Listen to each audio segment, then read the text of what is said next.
இன்றைக்கு பொதுக்காலத்தின் 22ஆம் வாரம் செப்டம்பர் மாதம் 5ஆம் தேதி வியாழக்கிழமை. இன்று கொல்கத்தா நகர் புனித தெரசா கன்னி அவர்களுடைய நினைவு விழா மற்றுமாக ஆசிரியர்களுடைய இன்று தேவன் நமக்கு தரும் ஜீவ நீரூற்றான இறை வார்த்தைகள் 1 கொரிந்தியருக்கு எழுதிய திருமுகத்திலிருந்து வாசகம் 7:3 இறை வார்த்தைகள் 18 23 முடிய. சகோதரர் சகோதரிகளே, எவரும் தம்மைத்தாமே ஏமாற்றிக் கொள்ள வேண்டாம். இவ்வுலகில் தங்களை ஞானிகள் என்று கருதி கொள்வோர் தாங்களே மடையராகட்டும், அப்போது அவர்கள் ஞானிகள் ஆவார்கள். இவ்வுலக ஞானம் கடவுள் முன் மடைமையாய் உள்ளது. ஏனெனில் மறைநூலில் எழுதியுள்ளவாறு ஞானிகளை கடவுள் அவர்களது சூழ்ச்சியில் சிக்க வைப்பார். மேலும் ஞானிகளின் எண்ணங்கள் வீணானவை என ஆண்டவர் அறிவார். எனவே மனிதரை குறித்து யாரும் பெருமை பாராட்டலாகாது. பவுல், அப்பல்லோ, கேபா ஆகிய அனைவரும் உங்களுக்கு உரியவர்களே. அவ்வாறே உலகம், வாழ்வு, சாவு, நிகழ்காலம், எதிர்காலம் இவை அனைத்தும் உங்களுக்கு உரியவைகளே.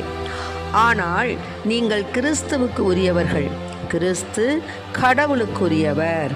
ஆண்டவரின் அருள்வாக்கு. இறைவா உமக்கு நன்றி. எபினேச நீதானையா,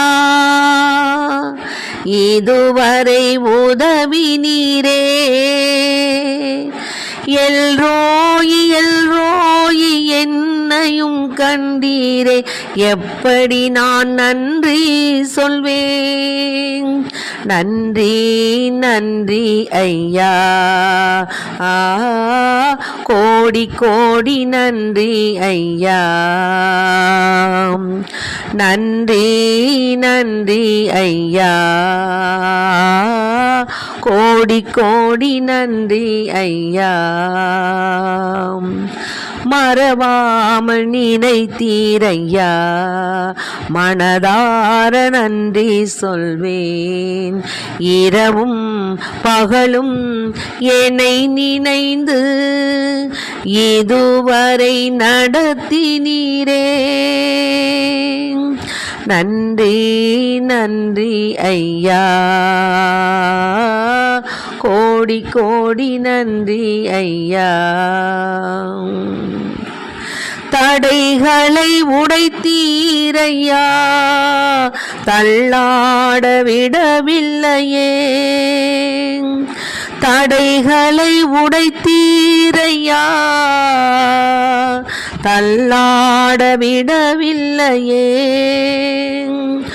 சோர்ந்து போன நேரமெல்லாம் தூக்கி என்னை சுமந்து வந்தீரே. சோர்ந்து போன நேரமெல்லாம் தூக்கி என்னை சுமந்தீரே. நன்றி நன்றி ஐயா, கோடி கோடி நன்றி ஐயா. மறவாமல் நினைத்தீரையா, மனதார நன்றி சொல்வேன். இரவும் பகலும் என்னை நினைந்து இதுவரை நடத்தினீரே. நன்றி நன்றி ஐயா, கோடி கோடி நன்றி ஐயா. நன்றி நன்றி ஐயா, கோடி கோடி நன்றி ஐயா. இன்றைக்கு நம் தேவன் தரும் ஜீவநீரூற்றான இறை வார்த்தைகளை கேட்டோம். அதாவது கொரிந்தியருக்கு எழுதிய திருநூலில் என்ன சொல்கிறாருன்னா, பவுல், சகோதர சகோதரிகளை நீங்கள் உங்களைத்தானே ஞானிகள்னு கருதாதீங்க, மற்றவர்களை ஏளனமாக நினைக்காதீங்க, திரும்பவும் பல்குத்த உதவும். அதனால் நம்மளைத்தானே நாம தான் பெரியவங்க, நாம தான் எல்லாவற்றிலும் சிறந்தவங்க, நம்மளை மிஞ்சி யார் இருக்கா அப்படிலாம் நினைக்கக்கூடாது. மற்றவர்களையும் நாம் என்ன செய்யணும், ஞானம் உள்ளவர்களாக கருதணும். ஆனால் கடவுள் முன்னாடி இந்த உலகப்புறமான ஞானங்கள்லாம் மடமையாய் உள்ளது. ஏன்னா மறைநூலில் எழுதவாறு என்ன சொல்கிறாங்கன்னா, ஞானிகளை கடவுள் அவர்களது சூழ்ச்சியில் சிக்க வைப்பார். மேலும் ஞானிகளின் எண்ணங்கள் வீணானவை. நாம் கடவுளுக்கு மேலே இப்போ பார்த்திங்கன்னா பலவிதமான படைப்புகளை படைக்கிறாங்க. கொஞ்ச நேரம் உயிரோடு இருந்தவனை உயிரோடு கொஞ்ச நேரம் வச்சுருக்கலான்னு ஆராய்ச்சி பண்ணுறாங்க. இன்னும் என்னென்னமோ ஆராய்ச்சி செய்கிறாங்க. நீ என்ன தான் ஆராய்ச்சி செய்தாலும் கடவுளுடைய படைப்பிற்கு முன்போ அவருடைய அறிவுக்கு முன்போ மனிதருடைய அறிவு மடமை. ஆமை. அதனால் நீ வீணாக பெருமை பாராட்டிக்காத. நீ தான் பெரியவன்னு பெருமை பாராட்டிக்காத. உனக்கு இந்த உலகம், வாழ்வு, சாவு, நிகழ்காலம், எதிர்காலம் இவை எல்லாமே உனக்கு உரியது. ஆனால் நீங்கள் கிறிஸ்துவுக்கு உரியவங்க. கிறிஸ்து கடவுளுக்கு உரியவர். அதனால நீ கிறிஸ்துக்கு உரியவனாக இருந்தீன்னா எப்படி நடந்து கொள்ளணும்? தேவன் மீது நம்பிக்கை கொண்டவர்களாக இருக்கணும். நம்முடைய நற்செயல்களால் கடவுளுடைய அன்பிற்கு பாத்திரமான பிள்ளைகளாக நம்ம நடக்கணும். அதுதான் நம்ம தேவன் நம்மை குறித்து பாராட்டக்கூடியது. ஞானிகள் அவர்களுடைய சூழ்ச்சியிலேயே ஞானிகளை சிக்க வைத்து வரோம். அதனால தான் இப்போ பாருங்களேன், ஏசப்பா கனசரேத்து ஏரிக்கரையில் நின்றுகின்றார். அப்போது அவர் வார்த்தையை கேட்க திரளான மக்கள் அவரை எதிர்கொண்டு நின்றுக்கிட்டு இருந்தாங்க. அப்போ ஏரிக்கரையில் 2 படகு நிற்க கண்டார். அப்போ அதுலேருந்து மீனவர்கள் என்ன செஞ்சாங்க, அந்த படகை விட்டு இறங்கி இந்த வலையெல்லாம் அலசிக்கிட்டு இருந்தாங்க. அந்த படகுகளில் ஒன்று யாருக்கு சொந்தமானதுன்னா சீயோனுடையது. அப்போ அதில் ஏறினார். அவர் என்ன பண்ணார், கரையிலேருந்து அதை சற்றே கொஞ்சம் தள்ளி போகும்படி அவர்கிட்ட கேட்டுக்கிட்டார். படகில் அமர்ந்தவாறே மக்கள் கூட்டத்துக்கு கற்பித்து வந்தார். இப்போ சீமோனை நோக்கி பேசி முடிச்சோன்னு என்ன பண்ணார், ஆழத்திற்கு கொண்டு போ அப்படிங்கிறார். அப்போ சீமோன் சொல்கிறார், ஐயா நாங்கள் ராத்திரி முழுதும் கஷ்டப்பட்டு வலைய வீசின ஐயா, ஒன்று கூட கிடைக்கலையே ஐயா. ஆனாலும் நீங்கள் சொல்கிறீங்க, அதனால் உங்கள் வாக்குப்படியே நாங்கள் என்ன செய்கிறோம், வலைகளை போடுறோம் அப்படின்னு சொல்லிட்டு போட்டால் பெருந்திரளான மீன்களை பிடிச்சாங்க. எப்படின்னு கேட்டிங்கன்னா, அந்த வலைகளை கிளியும் அளவுக்கு மீன்கள் அதில் வந்துடுச்சு. அதனால் பக்கத்தில் இருந்த கூட்டாளிகளுக்கெல்லாம் சைகை காமிச்சு எல்லோரும் ஒடியாங்க எங்களுக்கு உதவி செய்யுங்க, வாங்கன்னு சொல்லி அவங்களையெல்லாம் கூப்பிட்டு அந்த வலையை கிளியாமல் இழுத்தாங்க. அதனால தான் உடனே ஏசப்பா காலில் விழுந்தார். சீமோன் விழுந்து என்ன சொன்னார், ஆண்டவரே நான் பாவி, என்னை விட்டு நீங்கள் போயிடுங்கன்னு சொன்னார். அப்போது அவங்க எல்லாரும் பார்க்குறாங்க, மிகுதியான மீன். இப்போ காலம்பர்லேருந்து நம்ம வீசிக்கிட்டு இருக்கிறோம், ஒரு மீன் கிடைக்கல. ஆண்டவர் சொன்ன உடனே அவ்வளோ மீன் கிடச்சிச்சு அப்படின்னு சொல்லிட்டு அந்த மீன்பாட்டை பார்த்து அப்படியே அவங்களுக்கெல்லாம் திகைப்பு. அப்போ சீமோனுடைய பங்காளி இருக்கிறார் பார்த்தீங்க, செபதேயின் மக்கள் யாக்கோபும் யோவானும் அப்படியே திகச்சு போய் நிற்கிறாங்க. அப்போ தான் ஏசு சீமோனை நிற்க சொல்கிறாரு, அஞ்சாதப்பா, நீ இது முதல் நீ மனிதரை பிடிப்பவன் உன்னை ஆக்குவேன். நீ மீனை தான் பிடிச்சிக்கிட்டு இருந்த, இது முதல் நீ யாரை பிடிக்க போகிற, மனிதரை பிடிப்பவன் ஆவாய் அப்படின்னு சொல்லி அவர்கள்லாம் தங்களுடைய படகுகளை கரையில் கொண்டு போய் சேர்த்த பின்பு அப்படியே எல்லாத்தையும் விட்டுட்டு அவரை பின்தொடர்ந்தாங்க. பார்த்தீங்களா? எவ்வளோ ஒரு நல்ல உள்ளம் பாருங்களேன்.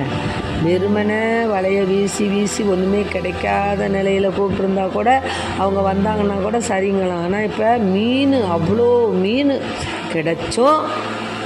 சீமோன் என்ன பண்ணார், அதை ஒரு பொருட்டாக கருதலை அப்படியே விட்டுட்டு சாமி சொன்னது மாதிரி சாமி என்ன சொன்னார், உன்னை மனிதர்களை பிடிப்பவனாக்குவேன்னு சொன்னார். அதனால கடவுளுடைய வார்த்தைக்கு கீழ்ப்படிஞ்சு அவரோட நடக்கிறார். இது மாதிரி தான் நாமும் நம்முடைய வாழ்க்கையில் தேவனுடைய குரல் நமக்கு என்ன கூறுதோ அதை நம்ம செய்யணும்.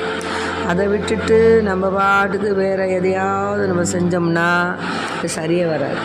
அதனால் தேவனுக்கு ஏற்புடைய செயல்பாடுகளை செய்ய நாம் அவருடைய குரலை கேட்கணும். அவருடைய குரலை கேட்கணும், தனிமையில் அவரோடு உட்காந்து பேசணும், திவ்ய நற்கருணையில் ஆண்டவரோடு அமர்ந்து உறவாடணும். அநேக கோவில்களில் பார்த்திங்கன்னா பொழுதனைக்கும் சாமி சும்மா தான் உட்காந்து இருக்கிறார், யாரும் அவரை போய் பார்க்கறதில்ல. ஆனால் நாம் இன்றிலிருந்து இதை கேட்கக்கூடிய ஜீவ நீரூற்றான இறை வார்த்தை உங்களுக்கு என்ன தெரியுங்களா? திவ்ய நற்கருணையை சந்திப்பது, நேரம் கிடைக்கும் போதெல்லாம் போய் சந்திப்பது அப்படின்ற ஒரு உறுதியை எடுத்துக்குங்க. திவ்ய நற்கருணைக்கு முன்னால் போய் நீங்கள் முழந்தால் படிக்கிட்டு உங்களுடைய விண்ணப்பங்களை சொல்லும் பொழுது ஆண்டவர் ஏற்றுக்கொள்கிறார். என்ன சொல்கிறார் பார்த்தீங்களா? ஒன்றுமே கிடைக்கல, வலையை வீசி வீசி வீசி காலையிலேருந்து கை காலெலாம் சோர்ந்து போய் மனசும் சோர்ந்து போய் கச்சி போய் உட்காந்துருக்காங்க. அப்போ தான் ஏசப்பா என்ன பண்ணுறாரு? கொஞ்சம் ஆழத்தில் தள்ளி போடு அப்படிங்கிறாரு. வாங்க சாமி, நான் காலமரிலேருந்து போட்டுக்கிட்டு இருந்தேன், ஒன்றுமே கிடைக்கலன்னு சொல்லிட்டு போயிருந்தாங்கன்னா உங்களுக்கு ஒன்றுமே கிடைக்காம தான் போயிருக்கும். ஆனால் தேவனுடைய வார்த்தையில் நம்பிக்கை கொண்டவர்களாய் ஆழமாக தள்ளி போட்டால் என்ன ஆச்சு? அவங்களே இழுக்க முடியாத அளவுக்கு பக்கத்தில் உள்ளவங்களெல்லாம் கூப்பிட்டு இழுக்கிற அளவுக்கு மீன் கிடச்சிச்சு. ஆகவே அருமையான பிள்ளைகளை, இதை கேட்டுக்கொண்டு இருக்க அன்பார்ந்த பிள்ளைகளே, உங்களுடைய வாழ்க்கையில் நீங்கள் மனம் சோர்ந்து கசிந்து நமக்கு யாரும் இல்லையே, ஒன்றுமே இல்லையே, நம்ம எதற்கு இருக்கிறோம், நம்ம என்னத்துக்காக வாழ்கிறோம், எதுலேயும் நம்ம பிரயோஜனம் இல்லையே, நம்ம வாழ்வதே வீண் என்று நினைக்காதீங்க. உங்களையும் தேவன் ஒரு அரிய பெரிய காரியத்திற்காக படைத்திருக்கிறார். அதை முதல்ல உணருங்க. நம்ம வீண் என்று கருதாதீங்க. வீண் என்று கருதுவது ஆண்டவனுக்கு பிடித்தமில்லாத காரியம். உன்னை ஒரு பெரிய ஒரு அதிசயத்துக்காக அற்புதத்துக்காக தான் உன்னை படைச்சிருக்காரு. உன்னை பற்றி உனக்கு தெரியாது, உன் மதிப்பு தெரியாது, ஆனால் ஆண்டவருக்கு தெரியும். ஞானிகளின் ஞானம் அவங்களையே அந்த சிக்கலில் அவங்களையே மாட்டி விட்டுருவாராம். ஆக கடவுளுக்கு முன்னால் நம்ம ஒன்றுமே இல்லையே, நம்ம ஒன்றும் இல்லாதவங்க அப்படின்னு நீ நினச்சின்னா அதுக்கு நன்றி சொல்லி ஏசப்பா கிட்ட மன்றாடு. ஏசப்பா, நான் ஒன்றுமில்லாதவன், உமது திரு சமூகத்துக்கு முன்பால் நின்று நான் கூப்பிடக்கூடிய தகுதியற்றவன், என்னால் ஒன்றுமே கிடையாது. ஆனால் நீங்கள் பார்த்து என்ன உயர்த்துனீங்கன்னா நான் எங்கேயோ போய் நிற்பேன் அப்படின்னு சொல்லி வேண்டிக்க. அதனால் நான் ஒன்றுமில்லையே, எனக்கு ஒன்றுமில்லையே, நான் எதுக்கு வாழணும், எனக்கு என்னத்துக்காக வாழணும், அவங்க போனால் அங்கே ஒரு பிரச்சனை, இங்கே வந்தால் இங்கே ஒரு பிரச்சனை, இங்கே போனால் அங்கே போனால், எல்லா இடத்துலையும் நமக்கு பிரச்சனை, எல்லா இடத்துலையும் நம்மளை பற்றி ஒரு தாழ்வான எண்ணம் தான் இருக்குது. நம்ம எதுக்காக வாழணும்னு நினைக்காத. உன்னை கொண்டு அதிசயங்களும் அற்புதங்களும் செய்ய இறைவன் காத்திருக்கிறார். ஆகவே மனம் தளராதே. இந்த உன்னருள் எனக்கு போதும் என்று நீ நினைத்து ஆண்டவரை நம்பிக்கை கொண்டு நீ அவரோடு ஒன்றித்தால் உன்னை உயர்ந்த ஒரு இடத்தில் உன்னை வைப்பார். உன்னை அதிசயங்களும் அற்புதத்தால் உன்னை நிரப்புவார். இந்த நிலை மாறும்.